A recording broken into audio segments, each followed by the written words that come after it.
তো এটা হচ্ছে আমাদের জামগড়ার অবস্থা।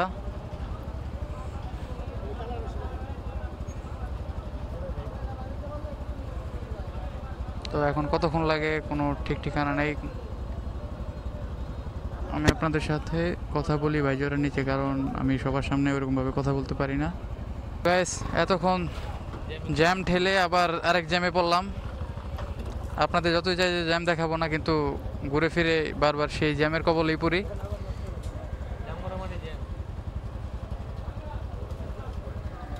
জামগড়া মানেই জ্যাম করা, কি কস? জ্যামের জন্য সেরা আমাদের জামগড়া। আজকে আজকে